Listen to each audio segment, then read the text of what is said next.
Hey, what's up guys? This is JT. Welcome to my formal living room, which is part of my indoor training area. This is a table where I generally have coffee in the morning and plan out my day.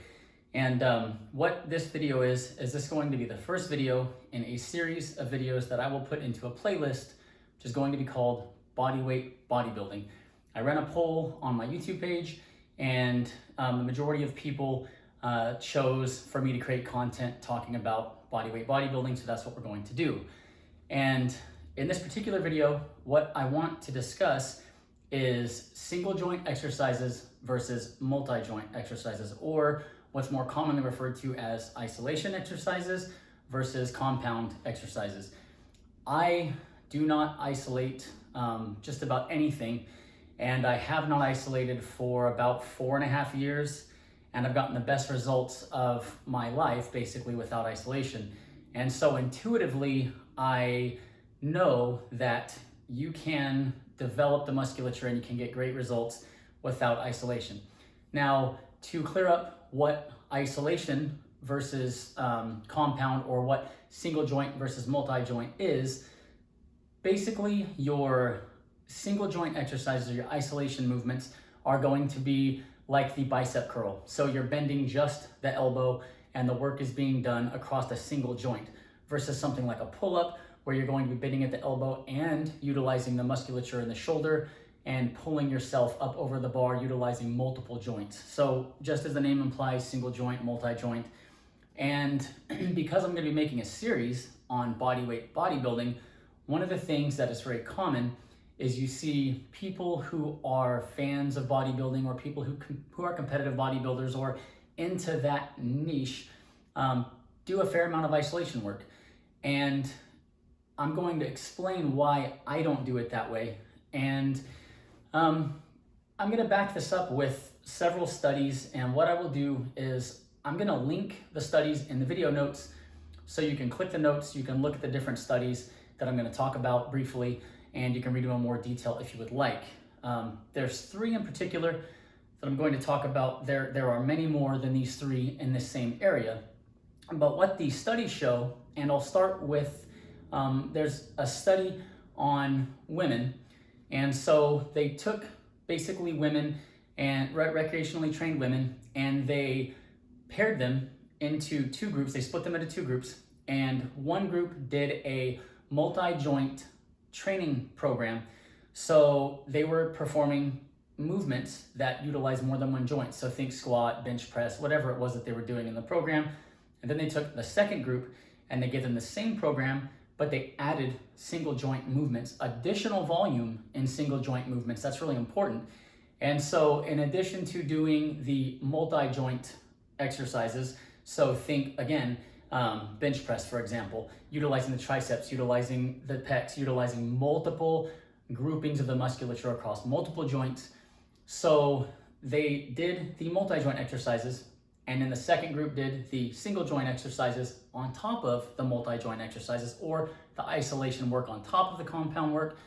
And what ended up happening is at the end of the study, they went and they measured basically hypertrophy, so how much muscle was gained. They measured strength. They did these different measurements. And in this study, what they found is no measurable difference between the groups.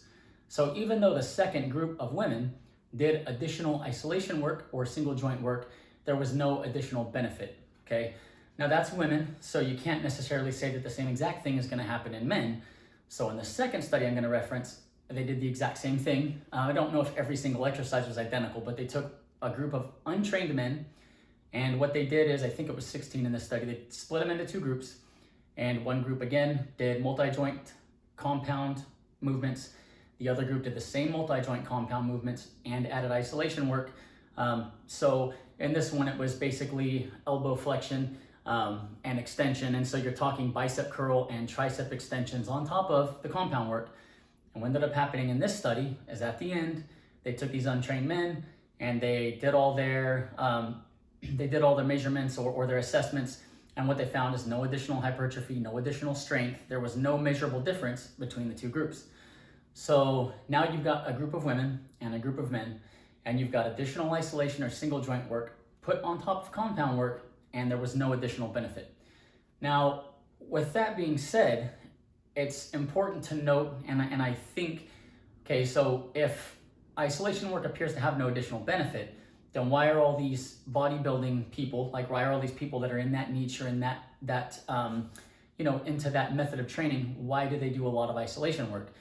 And so the interesting thing with the third study that I'm going to link is, in this particular study, they took recreational bodybuilders. So this is not people who just lift once in a while. This is non-competitive, but recreational bodybuilders. These are people following bodybuilding style workouts of some type, like bodybuilding training of some type, and some were steroid users and some were not. So what the researchers did is they divided these subjects into the anabolic steroid using group and the non-steroid using group.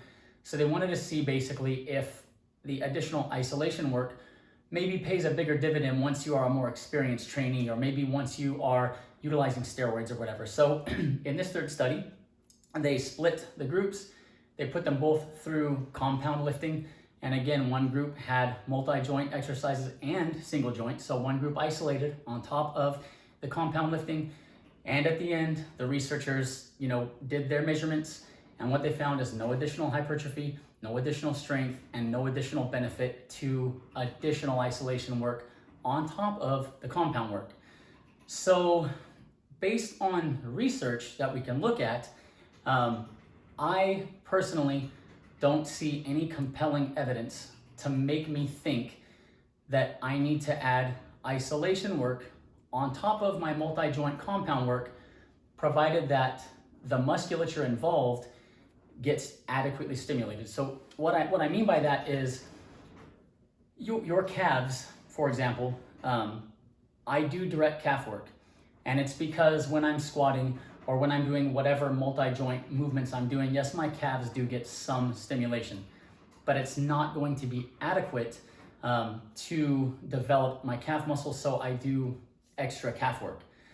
But if you think about a bench press, or you think about a pull-up, or you think about a heavy row or whatever, your musculature in your biceps, in your triceps, in your forearms, these muscles are much smaller and are going to fatigue more quickly than the muscles in your back. For example, when you do a set of pull-ups, the muscles in your back should be able to pull or should be able to generate additional volume of work. But what happens is the other musculature involved in a pull-up is failing before the back is failing, okay? So if you think about that, let's say we have a pull day or a push day, and so I am doing pull-ups, right? And I get my pull-up work done. A lot of people will then add additional bicep work. But the thing is, if I did multiple sets of rows or pull-ups or whatever it is that I'm pulling, my smaller musculature, my biceps, they have already been worked to fatigue multiple times. They have already received the stimulation. The muscle fibers are already fatigued. So that training session, by adding additional bicep work, it makes sense that it would yield little to no additional benefit. And studies, you always need more studies. There's never conclusive enough data to make an absolute ruling on something. So there may be a benefit to doing some additional isolation work, but based on the research, the return on time investment is most likely terrible. And so if you are a competitive bodybuilder, if you are a professional bodybuilder or whatever, then yeah, maybe the additional amount of time you have to invest to get a very small return, potential return, maybe it's worth it. But for my time invested, for my training, I know that I am getting adequate stimulation of my triceps, of my biceps, of that smaller musculature when I'm doing larger compound movements. So it's the same with a heavy bench press, or it's the same with you're doing your push-ups.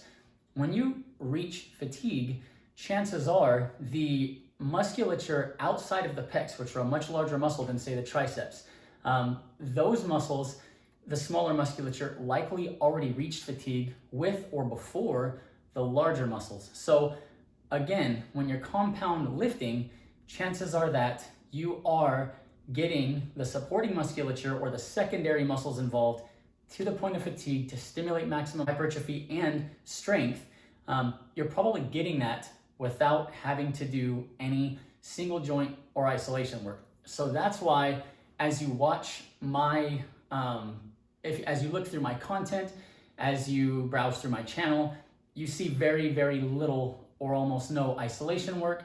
And that's the reason why. I honestly don't think it's necessary. If I thought it was necessary, I would be doing it. It's not stunted my development in any way or anybody that I've worked with. So again, I wholeheartedly don't think it's necessary.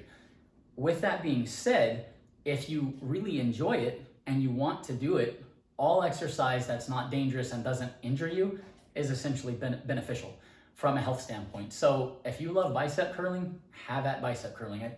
It's not negative for you, with the exception of at some point, eventually, excessive volume can maybe lead to overuse injuries, tendonitis, and things like that. So for that reason, I do think when you start getting into too much volume, it can have a negative impact.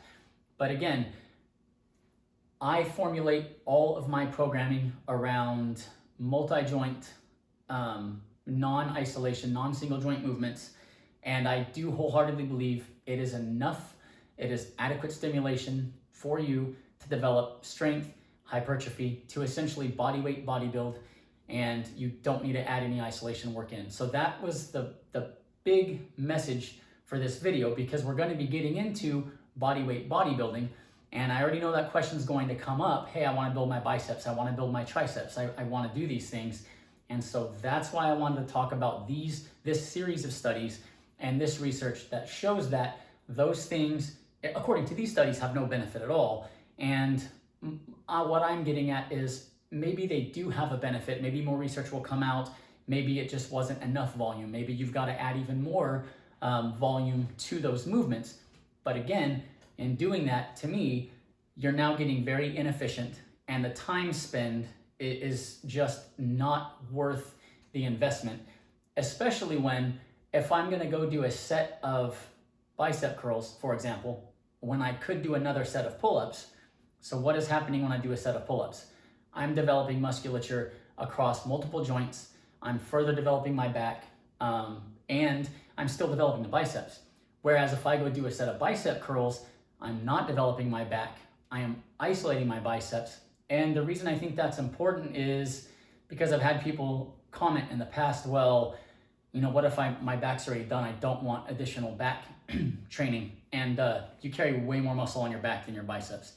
So I can't fathom why you would think, well, I just want to target my bicep. I don't want my back trained. Again, the smaller musculature fails before the larger muscles do. And so what happens is you probably need additional back work. If you need more bicep work, you need more back work. Hopefully that makes sense, right? So on top of that, an actionable item that I would say is that because smaller secondary supporting musculature is less strong, generates less force than the larger musculature. So for example, your pecs.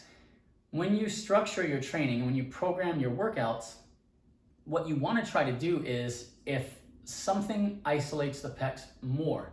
So let's say you're performing, I'll give you an example. If you're performing wide ring dips, when you perform wide ring dips, it really is pectoral dominant. You can feel it, right? It really does wear your chest out. So this would be like if you were bench pressing for, or maybe you're doing cable flies. That's a better example. So you're doing cable flies to really isolate pectoral muscles, okay? If you do that first and you're pre-fatiguing your pecs to a degree, and then you go, for example, bench press, which is multi-joint, you're gonna be utilizing a lot more of the musculature. The smaller muscles are likely gonna fail before the pecs, but since you pre-fatigue the pecs may now fail along with the smaller musculature. So if you are gonna add some isolation work, I would actually recommend doing it in that kind of reverse order to where you see most people do it, rather than doing your big heavy compound lift and then trying to fatigue smaller muscles. Maybe pre-fatigue the larger muscle, okay, and then do your compound lift so that that larger muscle is basically reaching the point of momentary muscular failure or close, as the smaller musculature is as well.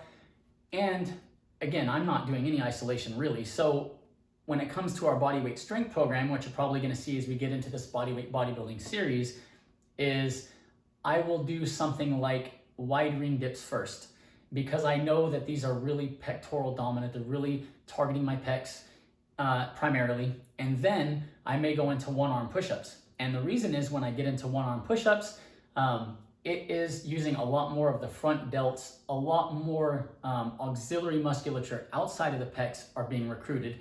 And so I know that the one arm push-up, although it's a phenomenal strength building exercise, is not as good at pectoral stimulation for the purpose of hypertrophy with regards to bodybuilding as the ring dips would be. So the first thing I do is the ring dips. My pecs are pre-fatigued. And then after the ring dips, my next exercise, for example, would be the one arm push-up. So hopefully that kind of light bulb goes off. It makes sense. I'm thinking about what movement on my pressing day is going to maximally stimulate the pecs. And then what movement is also going to stimulate the pecs, but is recruiting more of the supporting or secondary musculature. And that's how I'm going to kind of organize my sets to help basically maximally stimulate as much of the musculature as I can. So I want to try to keep these videos in this series from getting way off topic or getting too long. So I'm going to wrap this one up here. And if you have questions, by all means, ask and below. I'll get back to you as quickly as possible. I try to do a good job at answering everybody. And if you would like to read the studies that I referenced in this video, and I will do this with every video that I do, I'll put links in the video notes so you can click there and you can go, nerd out and read the data if that's something you would like to do. If you're new to my channel or you're new to my content, I appreciate your time. I appreciate your support. Make sure you subscribe, click the notification bell. This series is going to be really good. I'm going to make sure to bring you some awesome content, definitely educational content, and I welcome the discussion. So, please interact and let's help you get results with regards to bodyweight bodybuilding. And even if you don't train with bodyweight, we're going to be breaking down bodybuilding. So this series will be good for everybody. This is JT. I appreciate your support. Thank you.